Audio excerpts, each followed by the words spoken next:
And as you see, the title of my talk have two parts. It's an attachment perspective from psychopathology, and I want to present the case of trauma, post-trauma, from this perspective. So the talk will be split in two parts, one more theoretical about the perspective, the attachment perspective, and other more empirical about the case of trauma and post-trauma. So I will present basic concepts of attachment theory, especially the anxiety buffering function of close relationship, and focusing on individual difference in what we call attachment orientations or style, and then put emphasis on attachment insecurities as a risk factor for psychopathology and attachment security as a healing factor. But before continuing, I want to explain our perspective of attachment. I am a personality psychologist, and for us, attachment is a theory of human mind. And so it's part of the theory is developmental, and it converges very well with Dante talk about developmental psychopathology. But I will speak more about attachment as a theory of human and especially social mind. And then I will focus on the relevance of attachment theory for understanding emotion regulation during traumatic events and post-traumatic adjustment, with special emphasis on PTSD. Okay, so in order to introduce you to attachment theory and research, I will try to present the theory in 6 propositions. And the first proposition is that humans are born with an automatic default tendency to search for proximity and support from others in times of need in order to feel safe and secure. What implies here is this tendency is automatic, is inborn, and so in every human mind, even in those most bizarre and psychopathological minds, you can find this basic tendency. And it's an adaptive tendency that can be biased and can be converted in very non-adaptive forms, but this tendency exists, and the search for security exists all the time, from the beginning to the end.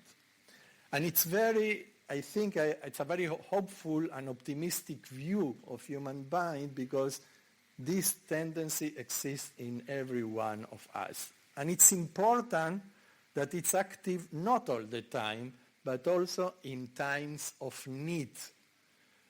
And it's crucial, because people who speak about attachment but don't understand the theory think that this tendency for proximity is every time active, but it's only in times of need with one specific goal: not to connect to others, not to feel close to others, but to feel safe and secure so we can explore the world, be autonomous, grow, and even detach from other people.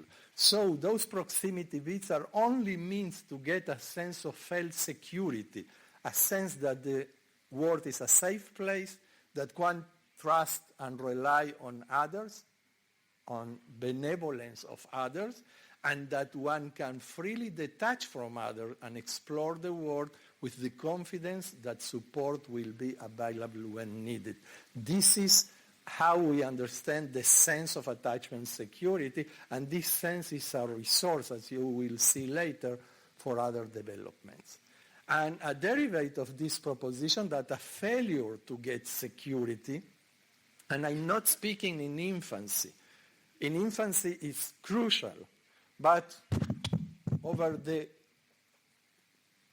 lifespan, that a failure to get security leaves the person alone in a dangerous, hostile world, with a sense of being unprotected from predators and dangers, and anxieties of non-existence, death, transparency, isolation, with worries about other intentions, one's lovability, and one's capacity for coping, adjustment, and survival.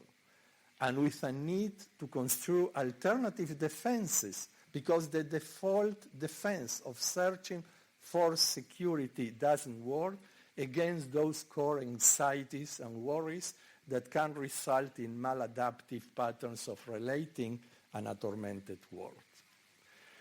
The second proposition is that this search for proximity and support is targeted not to everyone, but to specific relationship partners who can potentially assume the role of strong and wiser caregivers in time of need. So every person, in every situation when we are feeling threatened, our organism, our mind is searching automatically for those kind of stronger and wiser caregivers that can comfort us, help us, assist us. And those relationship patterns that we call attachment figures accomplish two functions. And it's very important to understand those two functions in order to understand attachment security: the safe haven function and the secure base function. The safe haven function is responding sensitively in stressful, alarming situations, providing reassurance, providing comfort, providing protection and care, and welcoming the child, in the case of the child, back for comfort and protection.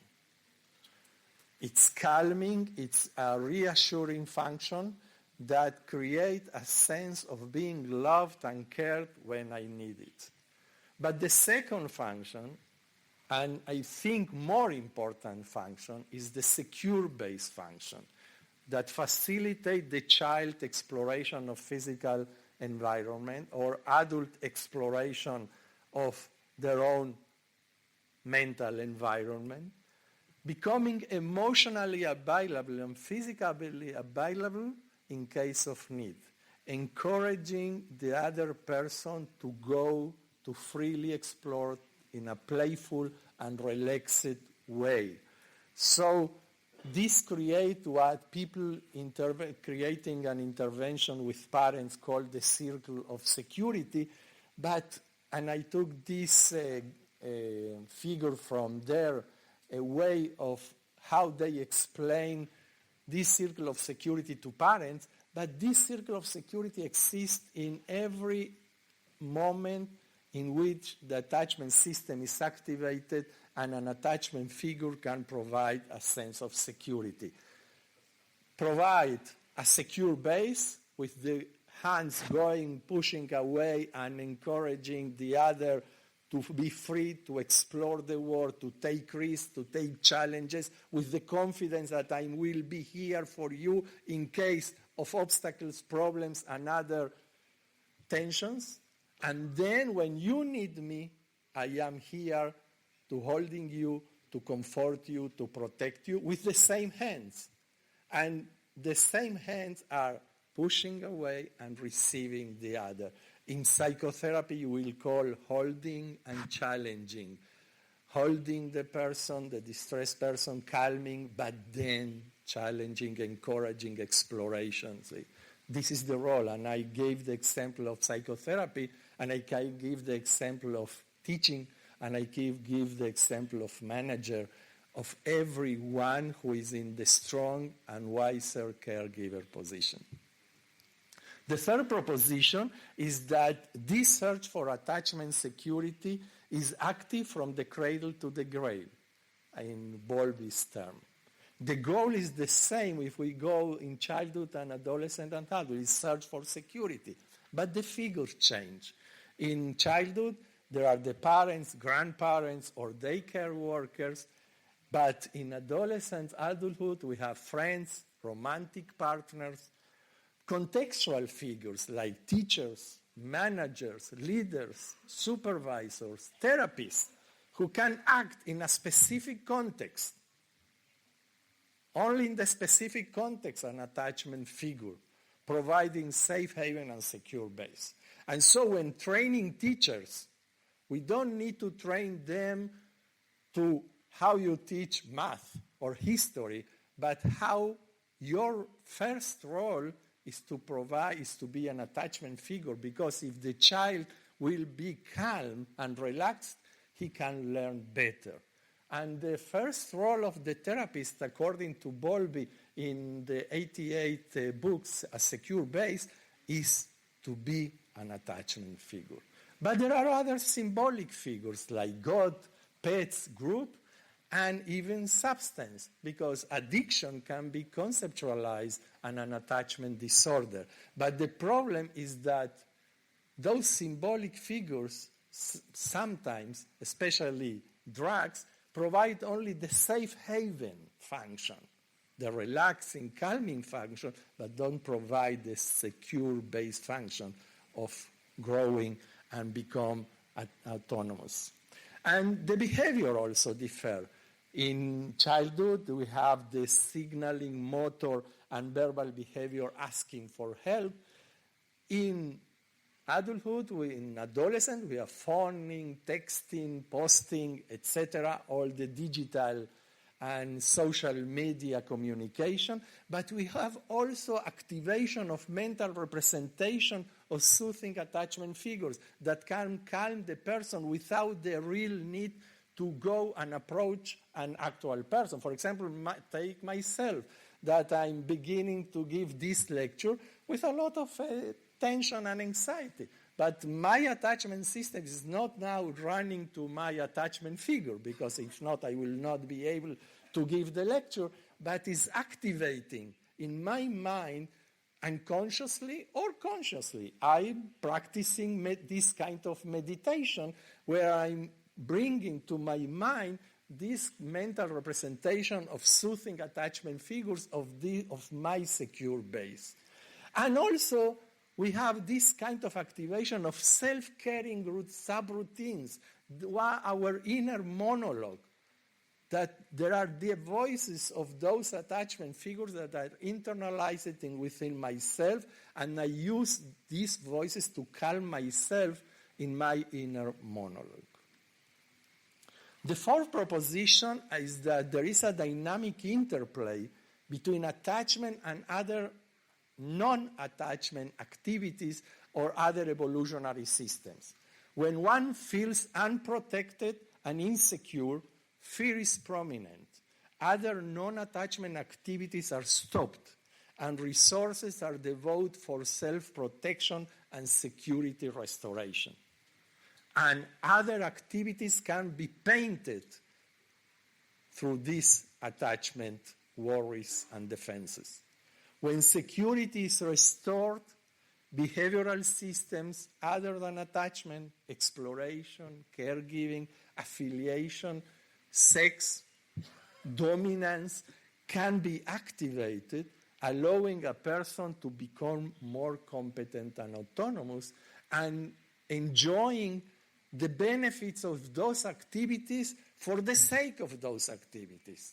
For example, you cannot confound that caring for others, you satisfy your attachment needs. When you care for others, you satisfy your caregiving needs. When you are making sex, you are satisfying your sexual needs. You are not confounding with attachment, because attachment is for self-protection, is for trying to get security. The fifth proposition of the theory, and you see that from 1 to 4, I'm not speaking of individual differences. I was speaking about the attachment system as a normative, universal feature. But the fifth and sixth proposition deal with more individual differences, and thought that although the search for security is innate, the construal of a sense of security depends on the quality of interaction with attachment figures, because we have those potential secure base or those potential relationship partners that can act as an attachment figure, but in many cases they don't fulfill this aim. So what we call ARE figures, accessible, responsive, and engaged figures, provide this kind of safe haven and secure base, and provide the resources for resilience, and adjustment. Frustrating interactions with less ARE figures make it harder to feel secure and leave one alone in a dangerous, hostile world, even in a context. A child in a classroom with a detached, cold, non-engaged teacher feels alone in this classroom, feels insecure in this classroom. And the last proposition that these interactions are internalized into what Bowlby called inner working models of self and others, resulting in within relationship and global attachment orientations. And it's important when we are considering attachment orientations that I will enter now, is that we are not only speaking of global attachment orientations, that some person is going in the world with a global sense of security or insecurity, but people can have different orientations in different relationships.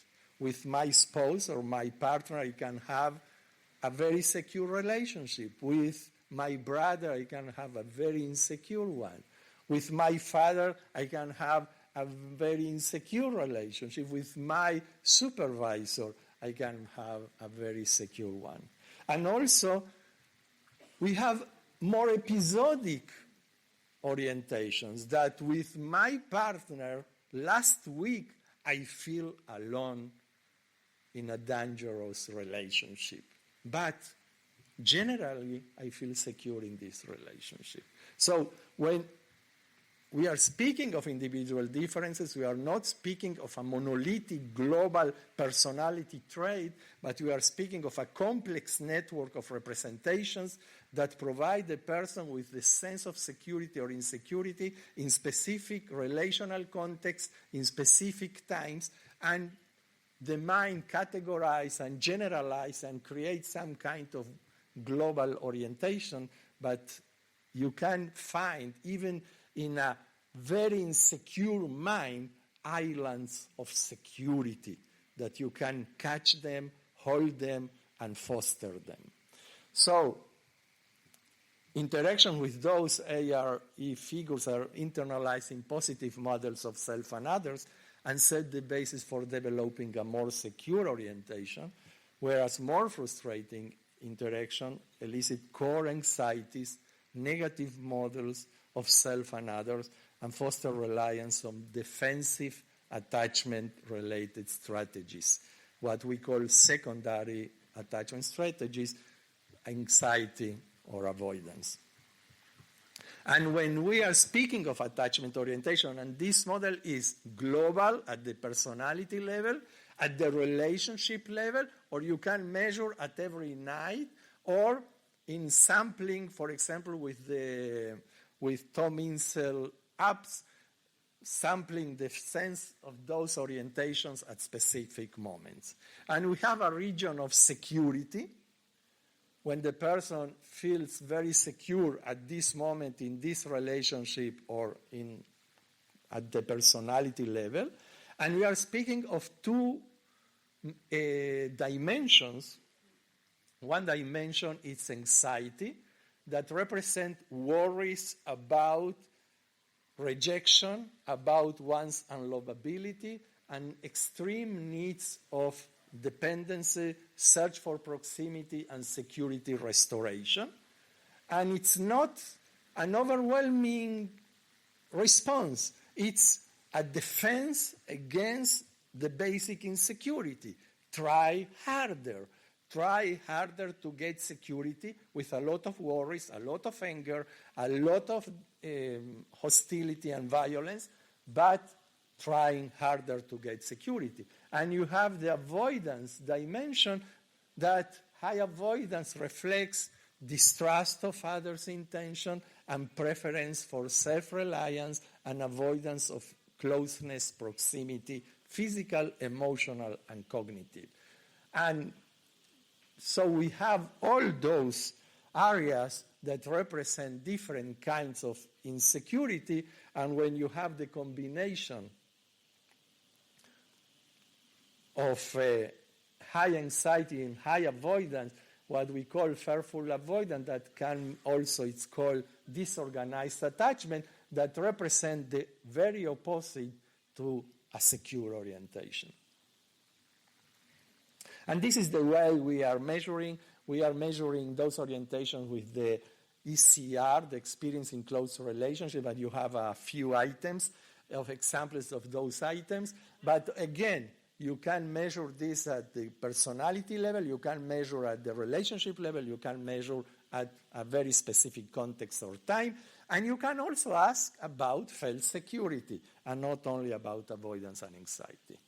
So I will go from this. And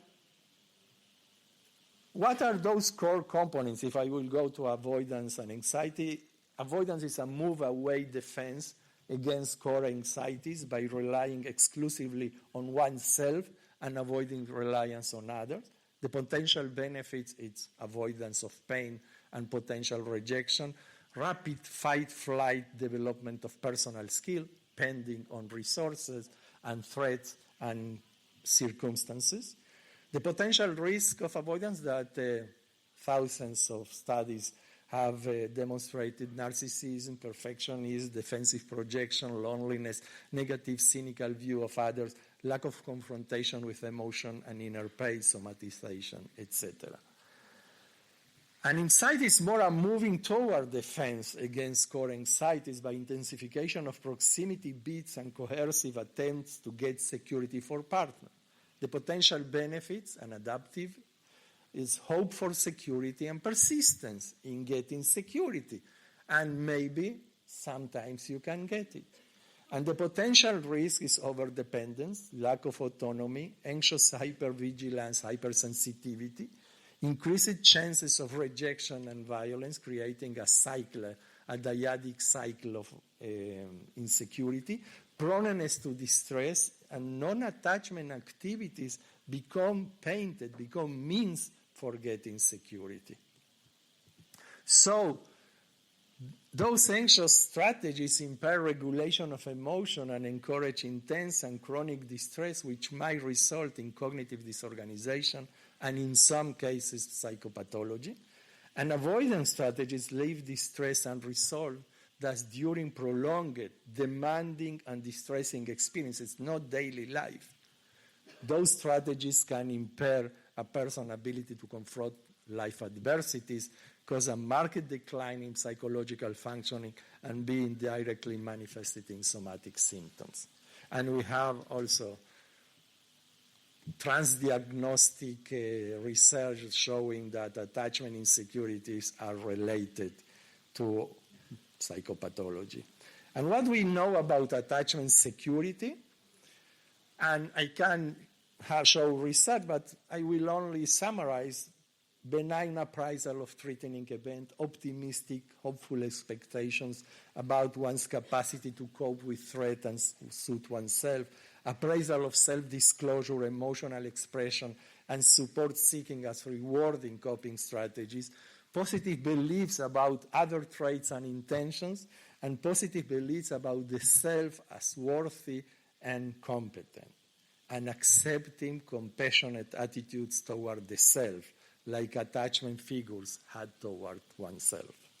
And we summarize all this in what we call the secure-based script, a mental script that when it is internalized, it's automatically act as an attachment figure. Because if you have this script in mind, and it goes in this way: if I encounter an obstacle or become distressed, I can approach a significant other for help.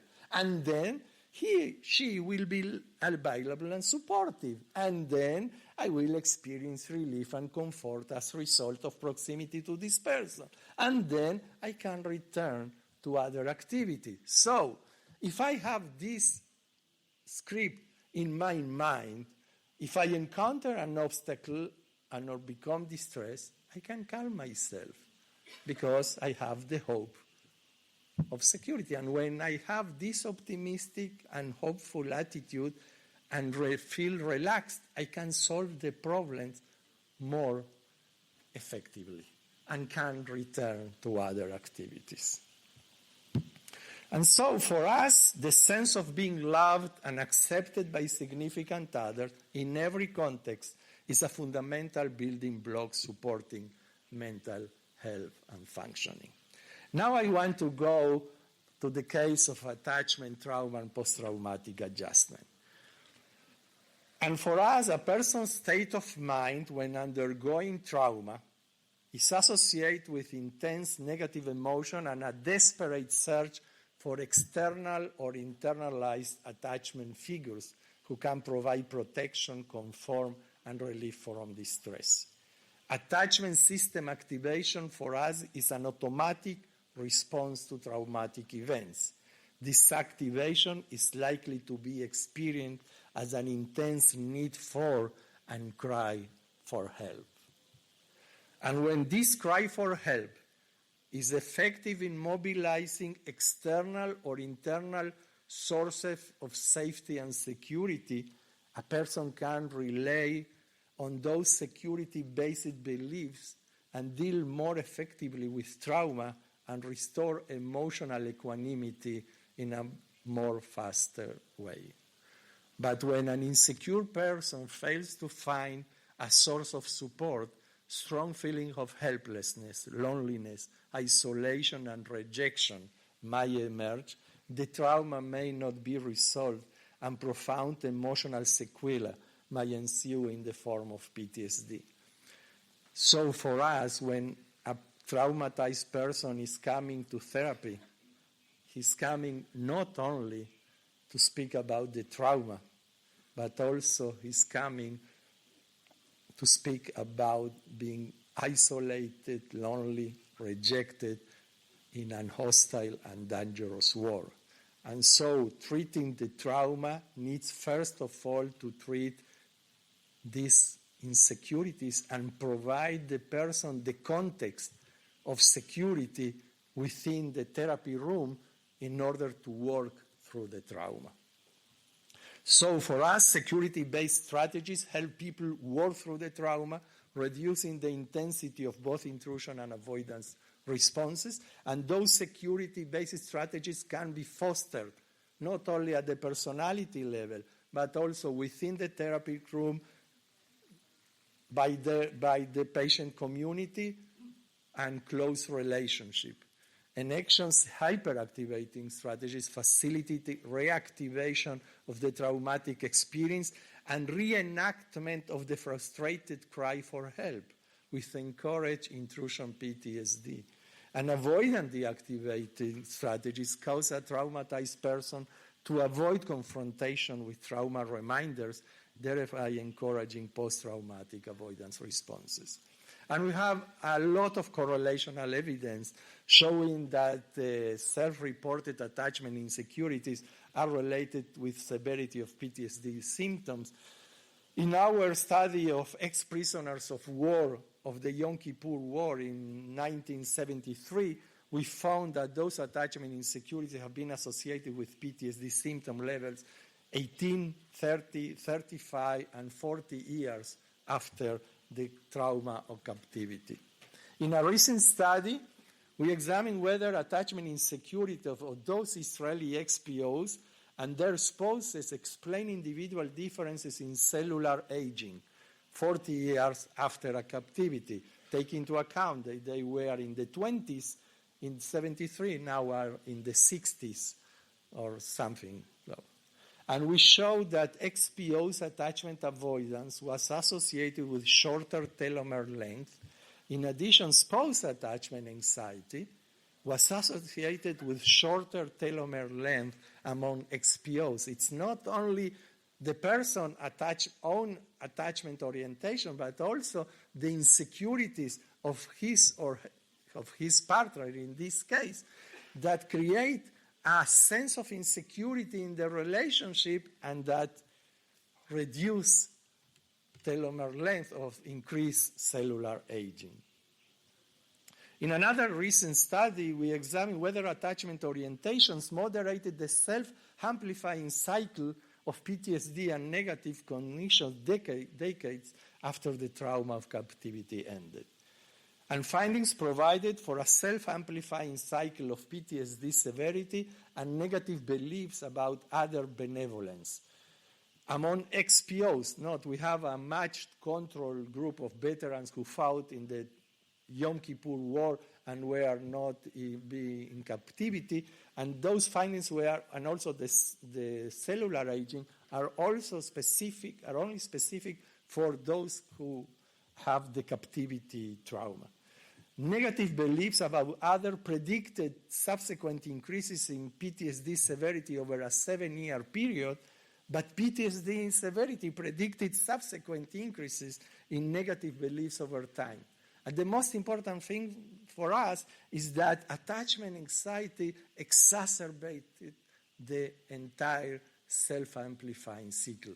And attachment security buffered not only PTSD over time, not only negative beliefs over time, but also the self-amplifying cycle of PTSD and negative beliefs.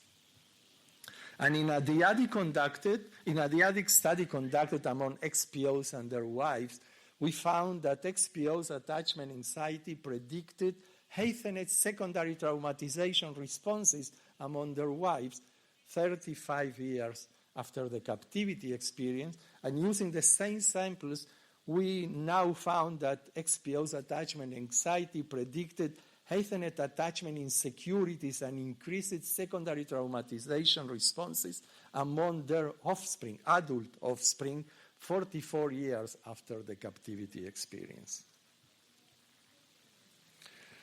And to overcome some methodological limitation of correlational studies, we examine also the effects of security representation at a daily level. During the Second Gulf War in Israel, that was very traumatic because we were expecting all the time that Hussein missiles will touch Tel Aviv, but it didn't happen. We measured the attachment insecurities before the war, but every day during the 2 ways of expectancy of the missiles, we measure the feelings of being supported by others during that day, and also we measure post-traumatic symptoms during the same day. And what we found, that when we talk war-related intrusions, when the daily sense of attachment security is low, you find that those with high anxiety have higher intrusion response than those with low attachment anxiety. But this difference is reduced during days when the person feels secure. And the same thing we have with war-related hyperarousal. Differently, for war-related avoidance responses, so the daily sense of security have a negative impact. So the more secure you feel in a specific day, you are reporting less avoidance response. And attachment avoidance at a personality level also have this effect, but there is no interaction. So the daily level of security is not buffering the effects of attachment avoidance. And I want to present some evidence for the healing effects of security representations. And we ask whether the contextual experimental priming of a sense of security, what we call security priming in the laboratory, can mitigate post-traumatic responses and other psychological and neural responses to distress eliciting stimuli. And those security priming we did, and other laboratories did, by presenting pictures worth suggesting security provision, presentation of name, photos of people who were nominated by the person as security providers, guided imagery suggesting the supportiveness of a person attachment figure, or visualizing the face of a person attachment figure during the laboratory.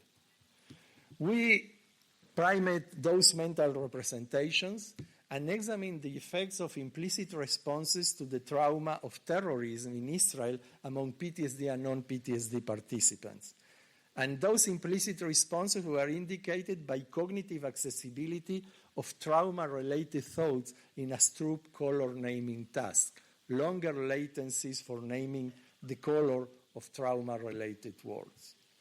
And replicating previous findings, participants who were diagnosed with PTSD reacted to terror-related words like car bomb, Hamas, with higher cognitive interference, longer reaction times for naming the color in which the word was printed than non-PTSD participants. However, this effect was buffered by security priming. You see here that when the priming was neutral or even positive, PTSD people showed higher cognitive interference than non-PTSD. This difference was completely erased when they were given a security priming. And we have further experimental evidence. I don't have a lot of time, so I will go rapidly. For example, in an fMRI study, when people are children, chronically anxious children are exposed to security-enhancing pictures, it leads to lower amygdala activation in response to threat-eliciting words and faces. Or the work by Naomi Eisenberg that holding the hand of a romantic partner or viewing his or her photograph reduces subjective experience of pain and activation of pain-related brain areas in responses to painful physical stimulation. Or the Karaman study that exposure to the name of one attachment figure attenuated hypothalamus activation during episodes of social exclusion. And we know that security priming accelerated emotional recovery after recalling an upsetting event or inhibited unwanted intrusions of distressing memories or increased parasympathetic responses to stress stimuli. But I think that when we are speaking of security, I spoke to you that it's not a static trait like trait. It's more a dynamic sense that can be changed by positive or negative experiences, and trauma and post-traumatic stress can erode this kind of attachment security. And what we hypothesize is that persistent and pervasive PTSD can increase a person's sense of helplessness and vulnerability, and therefore heighten attachment insecurities, mainly among individuals who enter a period of trauma with already existing attachment-related doubts. Thus, prolonged and pervasive PTSD may involve a reciprocal, recursive, amplifying cycle of reactivation of the trauma and attachment insecurities. Attachment worries and doubt can prevent successful working of the trauma, and the resulting mental reactivation of the trauma can further erode the sense of security. And we examined this kind of thinking on 18, 30, and 35 years, and we showed that XPOs experience an increase in attachment anxiety and avoidance over the 17-year period. And however, this was particularly for XPOs who reported intense PTSD symptomatology across the three ways of measurement. We went to the lab and tried to see if this kind of persistent PTSD disrupt also the regulatory functions of security representations. And findings indicated that the experimental priming of security representations, the name of the security-enhancing figures that participants nominated, failed to infuse positive mood among XPOs with persistent PTSD, and failed also to inhibit access to trauma-related thoughts. However, these XPOs with persistent PTSD still showed increased accessibility of names of security providers following exposure to trauma-related work. So they still implicitly seek for a security provider, although this figure fails to soothe or to inhibit access to trauma-related thoughts. And this is a model that was presented this year summarizing this self-amplifying cycle of trauma, post-trauma, and attachment insecurities. So, to conclude, In treating PTSD, one cannot ignore attachment-related processes. It's important to recognize that trauma victims with PTSD might not only suffer from the trauma, but also from the sense of loneliness, isolation, and rejection that lack of security infuses. It's also important to recognize that even in chronic and persistent PTSD, people are still implicitly searching for a security providing in times of need. And psychotherapists can provide those meaningful and stable experience of security that can reestablish the regulatory and healing functioning of the attachment system. So it's important to identify and foster potential sources of security in the client surrounder that can facilitate and maintain the healing process.